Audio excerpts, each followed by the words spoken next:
오늘 디모데전서 6장 3절부터 10절 우리가 읽은 이 말씀을 가지고 인생의 두 갈래의 길이라는 제목으로 하나님의 말씀을 함께 상고합니다. 하나님의 자녀들, 신자, 그리스도인들은 무엇으로 살아가는가?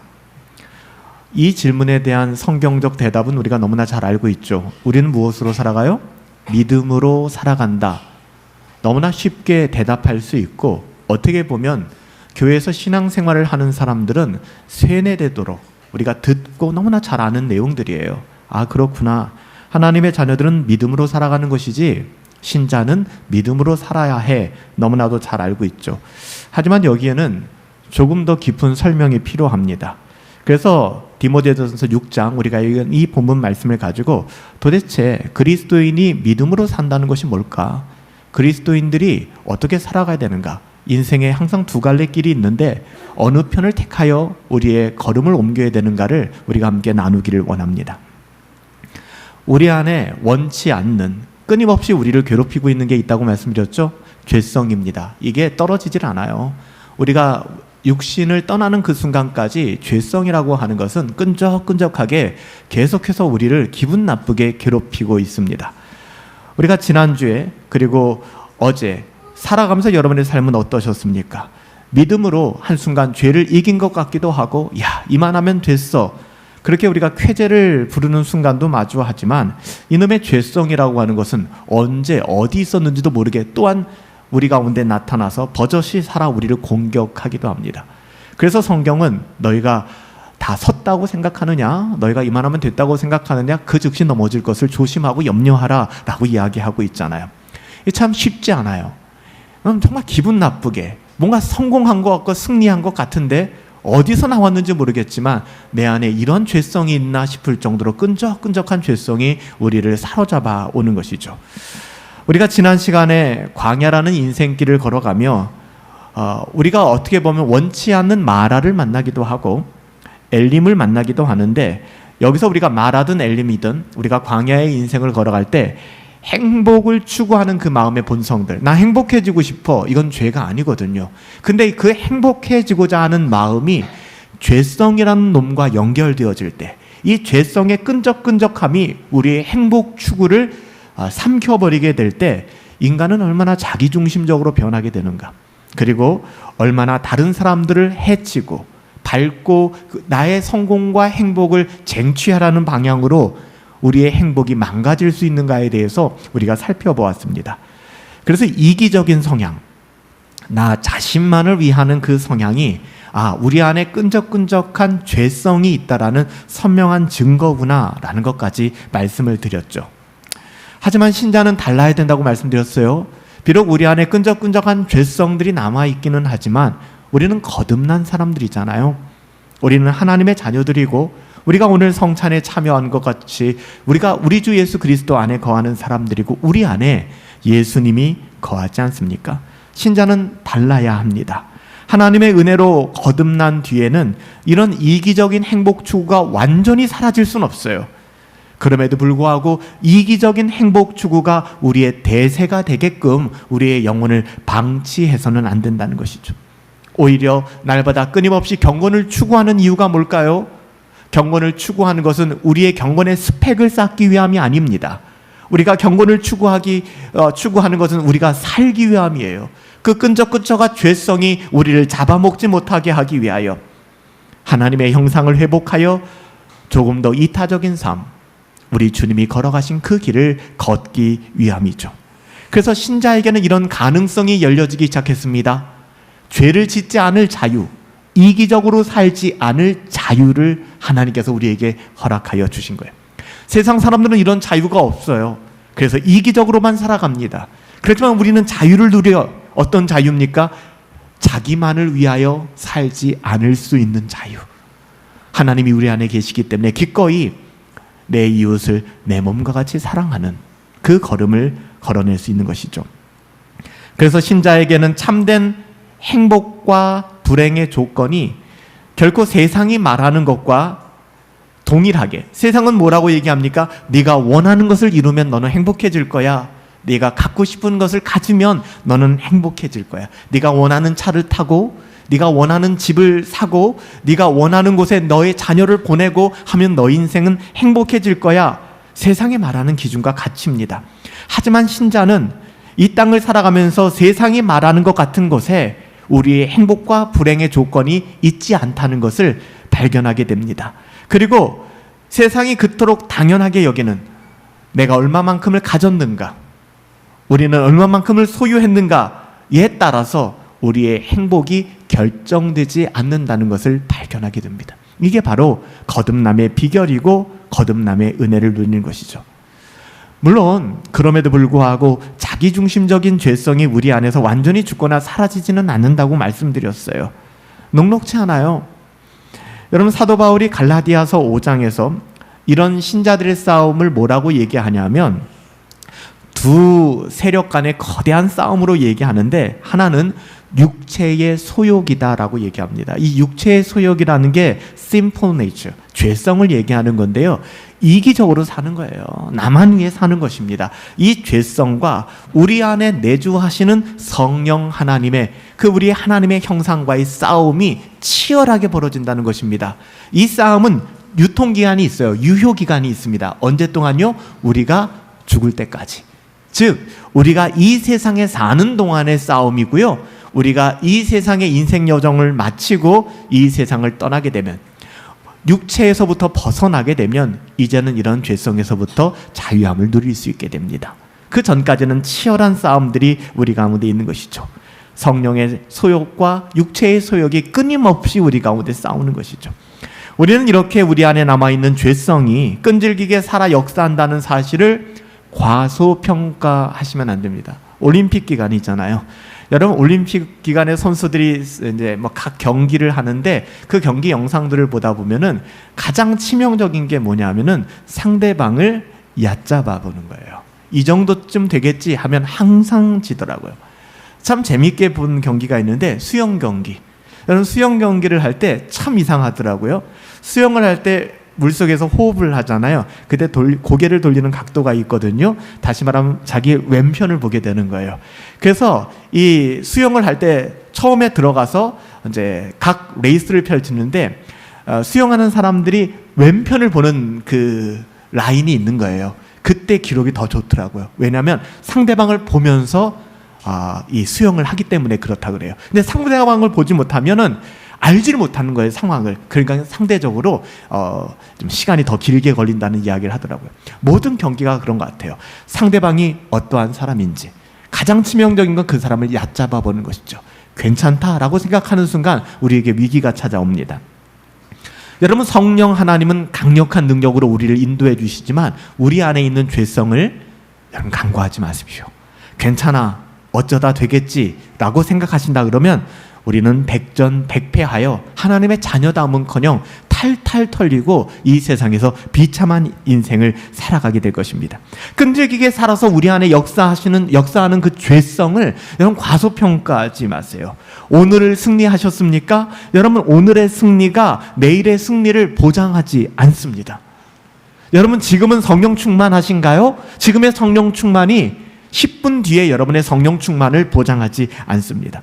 그래서 히브리서 기자는 히브리서 12장 40절에 그냥 뜬금없이 한 말이 아니라 죄와 싸우되, 어떻게 싸우라고 얘기하고 있어요? 처절하게 피 흘리기까지 싸우라라고 이야기하고 있잖아요.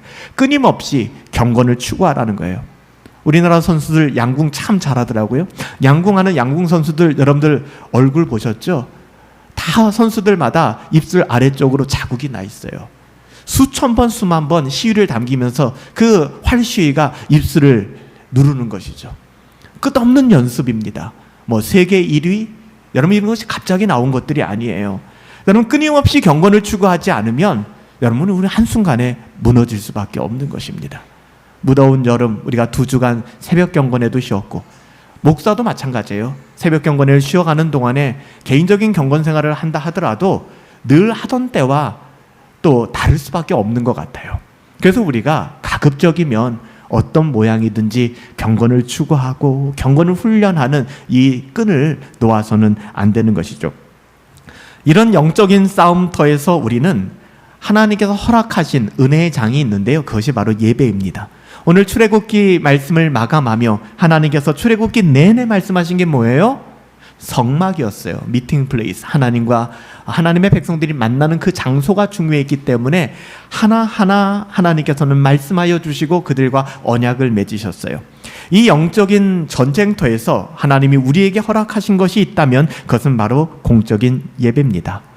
예배를 통해서 이루어지는 가장 놀라운 영광스러운 것은 무엇인가? 하나님의 말씀을 듣는다는 것입니다. 하나님께서는 공적인 예배를 통하여 하나님의 백성들에게 말씀하십니다. 여러분, 하나님께서 말씀하시는 것, 예배를 통해 말씀하시는 것 우리는 너무나 잘 알고 있습니다. 그런데 하나님께서는 우리가 듣고 싶어 하는 말씀만 말씀하시는 것이 아니라는 것을 우리는 기억해야만 합니다. 오히려 하나님께서는요, 우리가 들어야만 하는 메시지. 이게 참 힘든 지점이에요. 우리가 예배를 참석하면서 내가 듣고 싶은 메시지만을 듣길 원한다 그러면 우리의 마음이 불편해질 수밖에 없습니다. 왜냐하면 하나님께서는 우리가 듣고 싶어하는 메시지가 아니라 우리가 들어야 하는 메시지를 교회를 통하여 우리에게 주시기 때문에 그렇습니다. 하나님의 말씀은 우리 안에서 반복적으로 끈질기게 되살아나는 죄성을 억제하고 죽이는 역할을 합니다. 만약 하나님의 말씀이 우리 안에서 이런 역할을 하지 않는다면, 하나님의 말씀을 들음에도 불구하고 우리 안에 죄가 드러나지 않고, 하나님의 말씀을 듣고 상고함에도 불구하고 나의 죄성에 물든 삶이 부끄러워지지 않는다 그러면 굉장히 위험한 겁니다. 하나님의 말씀이 우리에게 어떤 효력도 없다는 것, 하나님의 말씀이 효력이 없는 것이 아니라 우리의 죄의 장벽이 하나님의 말씀을 거부하고 있기 때문에 그런 거예요. 우리가 드리는 예배를 통하여 들려지는 하나님의 말씀은 종종 우리의 죄성에 일격을 가합니다. 내가 그토록 포기하고 싶지 않았던 이기적인 나의 삶의 만족에 흔듦을 가져오는 것이죠. 그래서 하나님의 말씀을 들을 때마다 우리는 우리의 죄성을 깨닫게 되고 우리의 연약함을 보게 되는 거예요. 신자들은 그럴 때 실망하고 낙심하여 마음 상하여 떠나는 것이 아니라 회개하게 되는 것입니다. 하나님의 은혜를 붙들고 회개하게 되는 거예요. 그로 말미암아 일어나는 일은 무엇인가? 우리 안에 잃어버린 하나님의 형상이 회복되기 시작하는 것입니다. 죄성에 억눌리던 끈적끈적한 죄성의 종로로 타던 우리들이 보란듯이 다 떨쳐버리고 하나님의 형상을 회복하게 되는 거예요. 언제 이런 일이 일어난다고요? 신자가 믿음으로 하나님의 말씀을 들을 때 이런 일이 일어나는 것입니다. 그래서 우리는 매일 하나님의 말씀 의지하여 싸워야 하는 것입니다. 싸움이 있어요. 치열한 싸움이에요. 그래서 매일의 경건 생활과 경건을 추구하는 태도가 중요한 것입니다. 이것은 누구에게 보여주기 위한 것이 아니라 여러분 스스로가 하나님 앞에서 여러분들을 돌아보셔야 될 지점입니다. 우리는 매일같이 경건을 추구하고 기도와 말씀으로 하나님께 나아가셔야 돼요. 교회에서 공적인 그런 새벽 경건을 하지 않는다 할지라도 여러분 스스로 말씀을 찾으실 수 있어야 돼요. 늘 말씀드리는 것처럼 빌어먹지 마시고 여러분의 깊은 우물가로 들어가서 생수의 근원이 되신 하나님께로 나아가셔야만 합니다. 저는 여러분들을 도와주는 도구가 되는 것이고 통로가 되는 것이고 매개체가 될 뿐이잖아요. 여러분 저를 통해서 빌어먹는 것으로 여러분의 신앙을 만족하지 마십시오. 제가 깊은 우물가에서 물을 깃듯 여러분들도 여러분들 나름대로 하나님과의 관계 속에서 깊은 경건을 추구하시기를 예수님의 이름으로 축복합니다. 그게 중요한 거예요. 우리는 주의 말씀을 들을 뿐만 아니라 그 말씀에 순종해야 됨은 당연한 것이죠. 매 순간마다 우리들의 삶에서 이런 일들이 일어나야 됩니다. 이런 경건 생활 없이 나의 어떠함으로 내 인생 잘 살 수 있어 라고 생각한다면 신앙생활에 대해서 오해하시는 겁니다. 결코 이런 경건의 훈련이 없이는 신자로서 하나님의 자녀다움을 누릴 수가 없는 겁니다. 오늘 사도 바울은 너무나도 특별하게 생각했던 한 사람, 많은 사람들이 특별했겠지만 특별히 디모데는 사도 바울에게 너무나도 특별했던 사람이에요. 그래서 사도 바울은 결혼한 적이 없지만 아이를 낳은 적도 없고 피를 나눈 아이들이 있는 것도 아니지만 사도 바울은 디모데를 향하여 아들이다 라고 얘기합니다. 해산의 고통으로 내가 너를 낳았다라고 얘기를 하죠. 당시에 디모데는 에베소 교회를 담임하고 있었습니다. 에베소 교회 담임 목회자라고 있던 디모데에게 사도 바울이 영적인 아버지로서 스승이 아닌 영적인 아버지로서 디모데에게 편지를 하는 것이 오늘 우리가 읽은 디모데 전서입니다. 오늘 특별히 우리가 읽은 디모데 전서 6장은 이 디모데서의 결론 부분인데요. 놀라운 것은 사도 바울이 이 서신의 결론부에서 돈에 대한 우리의 태도, 그리고 부자가 되려고 하는 마음, 저는 이 마음에 대하여 권면을 하고 있습니다. 젊은 목회자였던 디모데에게 할 말이 그렇게도 없었을까? 이 디모데 서신을 마무리하며 사도 바울이 정말 믿음의 아들 디모데에게 할 말이 이거밖에 없었을까? 돈에 대한 문제, 부자됨에 대한 주제가 그렇게도 중요했을까? 우리가 한번 생각해 볼 지점입니다. 디모데전서의 결론부에서 사도 바울은 크게 두 가지의 대립되는 삶의 양상, 오늘 설교 제목처럼 두 갈래의 길이 있음을 이야기합니다. 하나는 이 땅에서 성공하는 삶입니다. 디모데야, 이렇게 하면 에베소 교회가 대가로 부흥하게 될 거야. 많은 사람들이 몰려들 거야. 이렇게 하면 너의 목회적 입지도 성공적이게 될 것이야.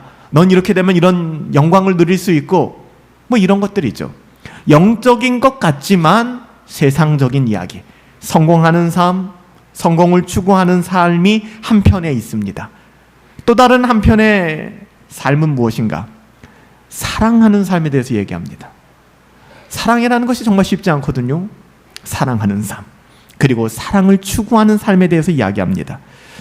여기서 성공이라고 하는 오늘 본문 9절에서 언급하는 바 뭐라고 얘기합니까?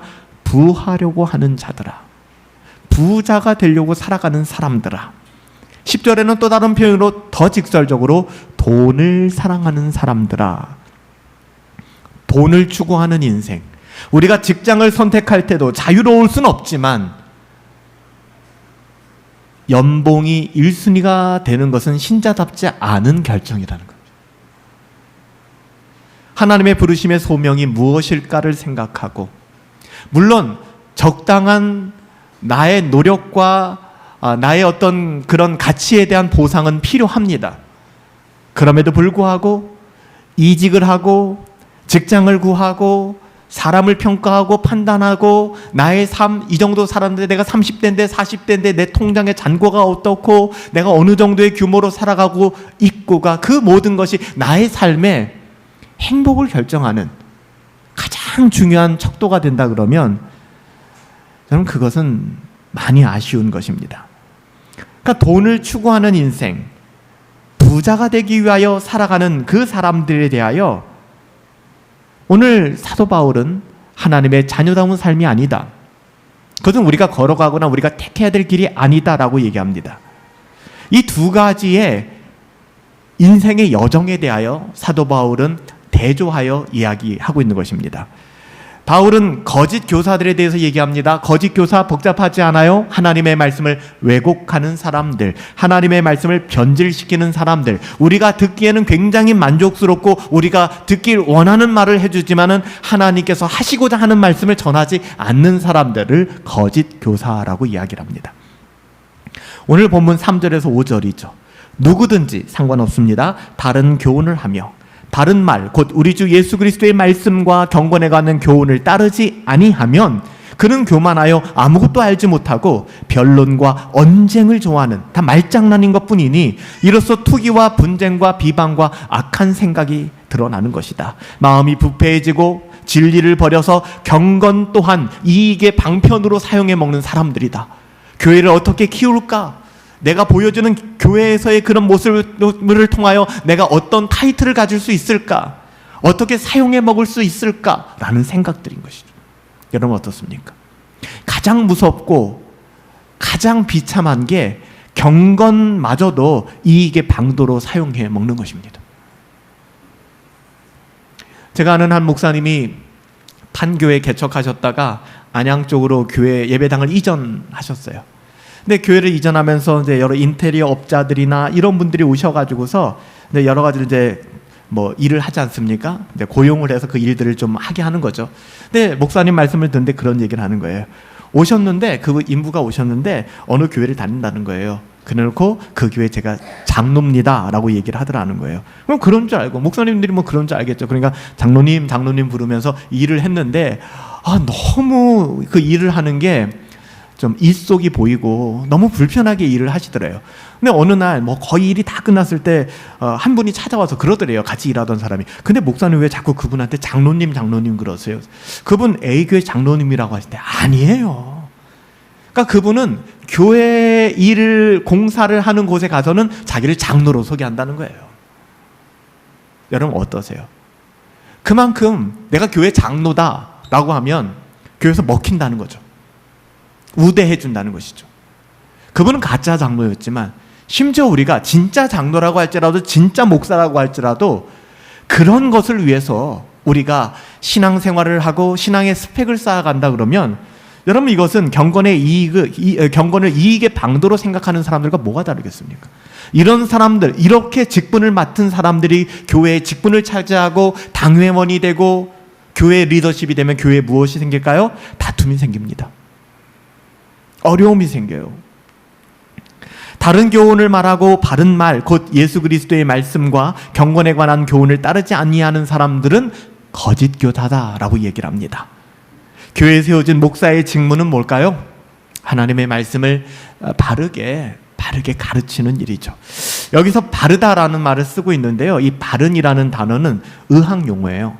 여기 사용된 헬라어는 의학 용어인데 건강한, 온전한을 뜻하는 그런 오더, 그러니까 규칙적인 디스오더가 아니라 온전한, 이것을 의미하는 것이 우리가 이 바른이라는 뜻입니다.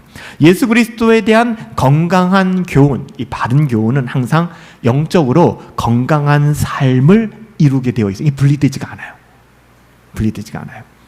하지만 다른 교훈을 따라가면 오늘 결과는 4절 5절에서 뭐라고 얘기합니까? 다른 교훈은 사람을 교만하게 만들어요. 그래서 아무것도 알지 못해요, 사실 그 사람. 그래서 다 알고 있는 것처럼 행동합니다. 모든 것을 아는 것처럼 변론하고 언쟁하고 지적하고 이 모든 것을 자기의 성경 지식으로 이용해 먹는 것입니다. 여기서 나오는 것은 무엇일까요? 영혼이 살아나고 생명이 살아나는 게 아니라 투기와 분쟁과 비방과 악한 것밖에는 없어요. 오물들이 흘러나오는 것입니다. 이 이외에도 다른 경우는 마음의 부패를 가져오죠. 결국 진리를 상실하고 경건을 돈벌이 수단으로 써먹으려고 하고, 심지어는 교회를 성도가 몇 명이 모이고 그 교회를 양도하고 성도 한 명당 얼마고 이렇게 교회를 사고 파는 일들까지도 벌어지고 있잖아요. 이게 얼마나 비참한 일입니까? 여러분, 돈을 가장 중요한 가치로 여기기 때문에 심지어는 교회에서조차도 돈을 가장 중요한 조차로, 여러분 이것이 돈을 추구하며 부자 되기를 목표로 삼는 인생관이에요. 이어지는 6절부터 8절은 전혀 다른 인생의 여정을 보여주죠. 정반대입니다. 6절부터 8절에 보시면 그러나 자족하는 마음이 있대요. 돈을 추구하거나 성공을 추구하는 것이 아니라 자족하는 마음이 있으면 경건에 큰 이익이 된다. 우리가 세상에 아무것도 가지고 온 것이 없음에 또한 아무것도 가지고 가지 못하리니 우리가 먹을 것이 있느냐? 입을 것이 있느냐? 오케이. 족한 줄로 알아야 될 것이다 라고 얘기합니다. 이 구절들은 참된 신앙으로 살아가는 길을 보여주고 있는데요. 그 핵심 단어가 자족입니다. 자족함. 여기서 헬라어로 자족함이라는 단어는 그 누구에게 그 무엇도 의지할 필요가 없는 사람들, 그게 자족입니다. 목사님 잠깐요, 저는 그러면 자족할 수 없어요. 목사님 말씀하신 것처럼 이 헬라어 단어가 자족이라면 누구에게도 그 무엇도 의존할 필요가 없는 사람이 자족이라면 저는 아닌데요. 저는 누구의 도움이 필요합니다. 저는 무엇으로 도움을 좀 받아야 될 필요가 있어요. 살림살이가 녹록지 않아요. 저는 어려워요. 라고 이야기할 수 있습니다. 여러분, 왜 우리가 가지지 못하고 때로는 마라를 걷고 있고 그리 아니하실지라도의 삶을 살아갈 수 있는 근거가 뭔지 아십니까? 여기서 말하는 자족은 이 세상의 어떠함이 우리 가운데 있음을 얘기하는 게 아닙니다. 사도 바울이 그리스도인은 자족해야 해 라고 이야기하는 것은 우리가 모든 것을 소유했기 때문이 아니라 그래서 자족하는 것이 아니라 그리스도께서 모든 것을 다 가지고 계신 분이기 때문에 그렇습니다. 여러분, 이 말씀이 이해되십니까? 이게 신앙의 핵심입니다. 여러분, 우리는 가진 게 없어요. 그래서 자족하지 못합니다. 이게 아니라는 거예요. 나는 가진 것이 없지만 우리 하나님께서 모든 것을 가지셨어요. 내가 하나님 안에 거합니다. 그리스도께서 내 안에 거합니다. 여러분, 우리의 자족은 이렇게 설명될 수 있는 겁니다. 자족을 가장 잘 표현해 줄 수 있는 다윗의 고백이 있죠. 시편 23편. 그가 정말 팍팍하고 힘든 인생의 여정, 누가 봐도 감사할 수 없는 그 삶의 여정에서 사망의 음침한 골짜기를 거닐고 있을 때 다윗은 이렇게 고백합니다. 여호와는 나의 목자시니 내게 부족함이 없으리로다. 여러분, 이것이 자족입니다. 내게 부족함이 없어요. 진짜 부족함이 없어요? 아니요. 부족함 너무 많아요. 지금 오해받고 있고요, 멸시받고 있고요, 고난받고 있고요, 애매히 고난받을 뿐만 아니라 너무 힘든 여정을 걸어가고 있습니다. 하나님, 이거 아니지 않습니까? 근데 뭐라고 얘기하는 거예요? 여호와는 나의 목자시니 그래서 내가 자족합니다. 내가 만족합니다. 우리가 잘 아는 것처럼 다윗의 삶이 아무 부족한 것 없이 다 채워졌을 때 이 고백이 나온 것이 아닙니다. 그는 하나님 안에 모든 것이 있음을 알기 때문에. 우리 또한 마찬가지예요. 우리의 삶의 자리가 녹록지 않잖아요. 그럼에도 불구하고 우리는 하나님 안에 거하는 사람들이기 때문에 그래서 자족할 수 있는 거예요. 그래서 여러분, 자족하는가 자족하지 않는가가 그냥 믿음의 척도라고 볼 수 있는 것입니다. 이런 마음을 가지고 사도 바울이 권면하는 것이죠. 먹을 것과 입을 것이 있은즉 족한 줄로 알아라. 솔직히 이 부분에 제가 앞에 설명을 드리지 않았다면 이 부분에 동의할 만한 사람들은 아무도 없을 겁니다. 에이, 목사님, 그게 말입니까? 뭡니까? 어떻게 먹을 것 입을 것 있으면 만족합니까? 인간이 그렇습니까? 라고 항변할 거예요. 우린 좀 더 있어야죠. 적어도 우리가 원하는 이 정도는 있어야죠. 10평대에 살다 보면 그래도 20평대는 살아야죠. 20평대에 그래서 30평대 국민평형에 살아야죠. 경차를 타고 다닐 땐 그래도 준준형은 타고 다녀야죠. 그래서 대형차는 좀 타고 다녀봐야. 여러분, 인간의 욕심은 끝이 없는 것입니다. 여러분, 항상 우리는 뭔지는 모르겠지만 요 정도는 있어야 나는 자족할 수 있습니다. 이 끝도 한도 없는 인간의 욕구입니다. 우리 주변은 항상 비교할 대상이 너무너무 많죠. 직장에 가도 수많은 사람들이 우리와 비교할 수 있는 대상들이고요. TV만 틀어도, SNS만 들어가도 수많은 사람들이 우리를 열등감으로 밀어넣습니다. 우리는 그런 대상들을 만날 때마다 이런 마음의 욕구를 갖습니다. 그들보다 우월해지고 싶어. 이 사람보다 좋은 곳으로 여행 가고 싶어. 이 사람보다 좋은 차를 타고 싶어. 좋은 음식을 먹고 싶어. 이 사람보다는 아니더라도 이 사람만큼은 하고 싶어. 학창시절에 나보다 공부를 못했다거나 내가 생각했을 때 좀 낮추어 생각했던 사람이 나중에 SNS에서 만났는데 나보다 훨씬 좋은 삶을 영위하고 있을 때는 더 자괴감에 빠지곤 하죠. 우리는 본능적으로 그런 마음들을 갖습니다. 하지만 사도 바울은 뭐라고 얘기합니까? 너가 먹을 것이 있느냐? 너가 입을 것이, 그러니까 최소한의 질을 얘기하는 것이죠. 족한 줄로 알아라. 감사해라. 우리는 우리가 얼마나 가졌는가, 이런 소유를 가지고 우리 자신을 평가하는데 굉장히 익숙합니다. 그건 여러분 자신을 평가절하하는 것이고 여러분 스스로를 굉장히 학대하는 겁니다. 여러분 자신을 평가하실 때 내가 얼마나 가졌는가로 여러분 자신을 평가하지 마세요. 내 자신이 얼마나 가졌는가로 나 자신을 평가하니까 더 나가서 주변 사람들도 그렇게 평가하기 시작합니다. 여러분, 우리가 그토록 중요하게 여기는 것, 너 얼만큼 가졌어? 난 얼만큼 가졌는데. 그 유치한 어린아이들의 땅 따먹기 같은, 여러분, 그거거든요. 그 이상도 이하도 아니에요. 그냥 장난치는 것 같아요. 여러분, 7절에 사도 바울이 이렇게 얘기를 합니다. 우리가 이 세상에 아무것도 가지고 온 게 없지 않니? 또한 아무것도 가지고 가지 못할 거야. 무슨 얘기입니까? 이 세상에서 아둥바둥 살아가는 그 무엇도 우리에게 그토록 중요한 건 아니야 라고 얘기하는 것입니다.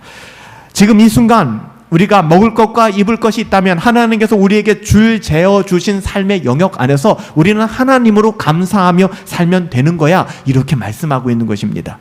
허무한 세상에 어떠함 추구하며 살지 마. 그것이 우리의 삶의 목적이 아니야 라고 얘기하는 것입니다. 부자 되기만을 꿈꾸며 그것이 우리의 삶의 척도라고 생각하지 마. 우리가 엘림을 누렸을 때는 엘림이 우리의 목적지가 아니라는 얘기입니다. 엘림은 우리의 뭐라고 말씀드렸어요? 위로예요. 하나님이 때로는 우리에게 보너스를 주세요. 그 보너스가 우리의 삶의 목적이 되어서는 안 됩니다. 그럼 우린 그것에 매몰되어서 살아가요. 허무한 세상에 어떠함을 추구하지 말고 모든 풍성함의 근원이 되시는 하나님, 그 하나님을 과소평가하지 마시고 그 하나님으로 인하여 참된 자족을 누려라. 여러분, 이것이 성경이 누누이 반복하여 우리에게 말씀하는 거잖아요. 성령께서는 사도 바울을 통하여 말씀하십니다. 자족하는 마음이 있느냐? 자족하는 마음이 있다면 너의 경건이 엄청난 이익이 될 거야. 그게 중요해 라고 말씀하는 거예요. 우리에게 자족하는 마음이 없다면 우리의 신앙 또한, 심지어는 우리의 기도와 말씀 생활 또한 아무 유익도 없다는 겁니다. 자족함이 없다면. 그럼에도 불구하고 자족하지 못하며 세상의 성공 나 누려봐야겠습니다. 세상의 돈 좀 많이 가져봐야겠습니다. 경제적인 자유 좀 누려서 난 펑펑 쓰면서 노년에 아니면 중년에 일하지 않고 난 마음껏 살아보고 싶어요. 그런 인생을 꿈꾸고 계십니까? 요즘 젊은 분들뿐만 아니라 중년분들도 경제적인 자유라는 이야기를 오르내리며 이 정도의 돈만 있으면 은행에 갖다 넣어놓고 내가 그 이자를 가지고 나 평생 마음껏 여행 다니며 먹고 살고 놀 거야. 여러분, 그 가치관이 과연 신자의 가치관일까요? 하나님께서 원하시는 가치관일까요? 이런 인생에 대하여 강력히 성경은 이야기합니다. 오늘 9절 10절에서 뭐라고 얘기합니까? 부하려고 하는 자들은 바로 이런 사람들입니다. 부하려고 하는 자들은 시험과 올무와 여러 가지 어리석고 해로운 욕심에 떨어지게 될 것이다. 곧 사람으로 파멸과 멸망에 빠지게 만들 것이다. 돈을 사랑하느냐? 돈을 사랑함이 일만 악의 뿌리가 된다. 이것을 탐내는 자들마다 미혹받게 될 것이다. 믿음 다 버리게 될 것이다. 믿음 버리고 나서 뭘 얻게 될 거예요? 근심 속에 빠져 살게 될 것이다. 그런 인생이 기다리고 있다라고 얘기하는 것입니다. 여러분, 부자 되는 것이 나쁘다는 것이 아니라 부자 되는 것이 삶의 목표가 되는 게 나쁘다는 이야기입니다. 여러분, 부자 되십시오. 부자 되셔서 가난하고 소외되고 연약한 자들에게 청지기로서 더 많이 흘려보내시고 나누며 살아가십시오. 여러분, 부자 되는 것이 나쁜 것이 아닙니다. 부자가 되기 위하여 이기적으로 나만을 위하여 살아가는 나의 삶의 목적은 부자가 되는 거야. 여러분, 이것이 악하다는 것입니다. 부자가 되는 것뿐만 아니라 돈이 행복의 가장 큰 조건이라고 생각하고 돈만 된다 그러면 배신하고 돈만 된다면 의리고 뭐고 없어요. 돈이 다니까. 그런 삶은 시험과 올무와 욕심이 끊이지 않는다는 겁니다. 또한 이러한 가치관의 결국은 뭐예요? 멸망에 빠지게 된다는 거예요. 오늘날 우리 대부분 자신도 모르는 사이에 이런 삶의 방식에 굉장히 익숙해져 있거든요. 뭐 TV만 틀면 나오는 게 뭐 이런 내용들이니까 오직 교회 안에서만, 교회 안에서도 우리들의 일상적인 대화에서도 우리들의 가치관이 그냥 여기에 빠져 있는 경우가 너무 많잖아요. 여러분, 오늘 이 말씀이 우리에게 엄청난 경고를 주고 있는 것입니다. 얼마나 무서운 말씀인지 몰라요. 우리가 들어야 되는 말씀이기 때문에. 이 세상에서의 소유를 위하여 살아가지 마세요. 남들이 가진 것을 나도 하나라도 더 전리품으로 갖고 싶어하는 그 마음들. 그래서 돈을 추구하고 돈을 위하여 그렇게 살아가는 삶의 방식들, 이건 세상 사람들입니다. 신자들이 아니에요. 그래서 오늘 사도 바울이 10절에 분명히 얘기하죠. 돈을 사랑함이 일만 가지 악의 뿌리가 된다. 거기서부터 시작되는 거예요. 이것을 탐하는 자들은 미혹받게 될 것인데 믿음에서 떠나게 될 것이고 수많은 근심에 찔려 살아가게 될 것이다. 여기서 다시 한번요. 돈이 아닙니다. 돈이 악한 게 아니에요. 돈이 악한 게 아닙니다. 돈을 사랑하는 것이 악한 것입니다. 그것이 일만하게 뿌리가, 돈이 일만하게 뿌리가 아닙니다. 돈을 사랑하는 것입니다. 그 결과로 믿음에서 떠나 근심으로 살아가게 되는 것이죠. 이것은 경험적으로도 부인할 수 없는 거잖아요. 믿음에서부터 떠나버린다는데. 오늘 3절과 3절부터 10절 말씀을 찬찬히 읽어보시면 인생의 두 갈래 길, 두 가지 인생의 가치관에 대해서 설명합니다. 하나는 뭐예요? 그게 말하면 탐욕이냐, 하나는 자족함이냐. 이 안에 많은 내용들을 담고 있는 거잖아요. 탐욕이냐, 자족이냐. 본문은 부자와 가난한 사람들에 대한 이야기가 아니라 탐욕과 자족함에 대하여 이야기하고 있는 것입니다. 사도 바울은 부하려고 하는 자들에게 경고합니다. 돈을 추구하는 자들, 세상의 그 어떠함을 추구하는 자들에게 경고합니다. 탐욕에 대한 경고입니다. 그리고 자족의 중요성에 대해서 이야기합니다. 자족은 언제 가능하다고요? 믿음으로 하나님을 신뢰할 때. 더 많이 가졌기 때문에 자족하는 거 아닙니다. 가난할지라도 믿음으로 하나님을 신뢰할 때 자족하게 되는 거예요. 불만족과 탐욕은 하나님의 자녀들에게서 모든 것을 빼앗아가는 강도와도 같습니다. 하나님께서 후히 주시사 누리게 하시는 기쁨이 없어요. 그래서 이런 사람들은 탐욕에 빠져 하나님의 자족함을 누리지 못하고 이 세상에 그 어떠함에 유린당하여 살아가는 사람들을 향하여 경고하는 것이죠. 이것을 너무나도 잘 알고 있었던 솔로몬은 이 세상에 얼마나 많은 것을 가졌나요? 그 전도자가 이렇게 고백합니다. 은을 사랑하는 자는 은으로 만족하지 못할 것이고 풍요를 자랑하는 자는 소득으로 만족하지 아니하나니 이 모든 게 헛되지 않느냐. 내가 다 누려봤는데 그거 아무것도 아니더라 라고 얘기하는 거예요. 세상은 우리에게 더 성공하라고, 더 부자가 되라고. 그러나 성경은 이 세상에서의 부자가 아닌 영적으로 부요한 자가 되라고. 영적으로 부요한 자. 이것은 청지기로서 선을 행하고 나누어 주기를 좋아하는 사람, 너그러운 자가 되라고 그렇게 말씀하고 있습니다. 하나님의 자녀들, 그리스도인은 믿음으로 살아간다고는 하지만 정작 눈에 보이는 현실 속에서 정말 무기력할 때가 많죠. 이런 말씀이 무색하리만큼 여전히 세상의 가치에 따라 움직이고 그것을 자랑하고 그것을 자긍하며 자부심을 가지며 살아갈 때가 너무 많아요. 세상의 가치는 온통 부자가 되는 것에 대해 쏠려 있습니다. 예수님을 믿어도 하나님을 도우심을 받아 나 부자 돼야지 하는 사람들도 많아요. 내가 교회 다니는 이유도 부자가 되기 위하여, 내가 교회 다니는 이유 더 좋은 직장과 더 좋은 대학과 더 좋은 삶을 영유하기 위하여. 기독교가 아니라 무당 종교라고 말씀드렸습니다. 기독교는 그런 종교가 아니에요. 하나님의 도우심을 바라볼 수 있는 것. 신자들 자신도 이 관점에서 벗어나지 못하고 은혜 받았다고 하면서도 그럼에도 불구하고 언젠간 이 세상에서 보란듯이 성공할 거야. 인생의 역전의 날을 소망하며 살아가는 사람들도 많아요. 요셉의 삶을 보면서도 결국 나도 총리처럼 요셉처럼 성공할 거야. 여러분, 그렇지만 신앙은 그런 공식이 아닙니다. 요셉처럼 우리가 고생은 하지만 총리는 되지 못할 수도 있어요. 마라도 있고 엘림도 있지만 반드시 하나님 우리에게 엘림을 주실 이유는 없다는 거예요. 때로는 하나님이 마라도 주시고 엘림도 주시지만 하나님의 자녀들은요, 하나님의 자녀다운 삶을 살아가며 하나님의 주권과 섭리를 믿는 사람들입니다. 하나님께서 우리에게 똑같은 삶의 자리에 주시지 않았어요. 서로 돌아봐서 우리 교회 안에서도 다 달라요. 우리들의 연봉도 다르고요, 사는 집도 다르고요, 지역도 달라요. 하나님 다 다르게 우리를 인도해 주셨어요. 건강의 수준도 다르고요, 지적인 수준도 달라요. 여러분, 그 다름을 인정하는 것이 중요합니다. 지금 하나님께서 내게 주신 자리 비교하지 마세요. 그리고 그 안에서 자족의 은혜를 구하십시오. 하나님을 바라보세요. 자족은 포기하고 이렇게 살아가야지 체념하는 삶의 자리가 아닙니다. 자족은 하나님으로 말미암아 풍성함을 누리고 그 풍성함이 우리 가운데 쑥 들어오기 때문에 우리도 모르는 사이에 풍성함으로 나누어주는 삶을 살게 되는 거예요. 선한 일을 하고 나누어주는 삶, 너그러운 삶. 그럼 그런 질문을 하시는 분들도 계세요. 목사님, 저도 나누어주는 삶을 살고 싶은데요, 제 입이 석자, 제 코가 석자예요. 제 입에 풀칠하기도 어려워요.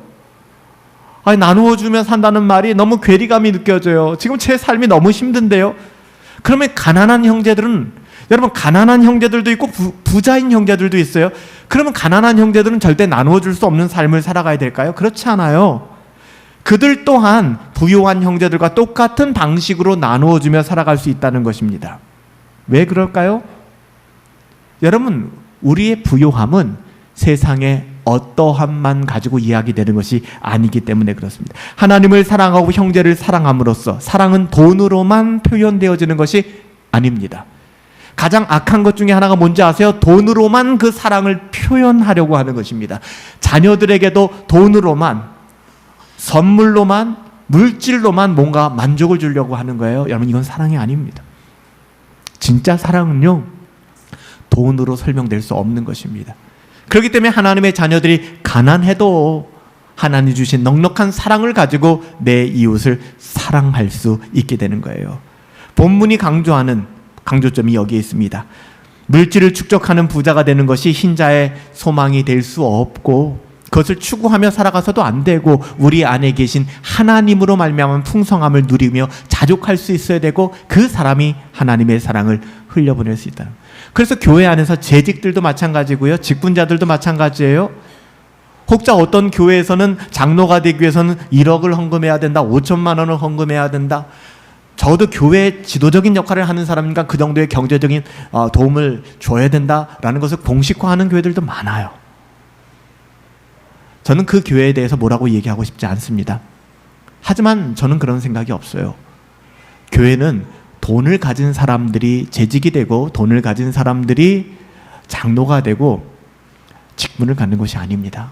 하나님을 사랑하는 사람들, 그 사랑으로 말미암아 사랑하는 성도들을 사랑할 수 있고 이웃을 사랑할 수 있는 사람들.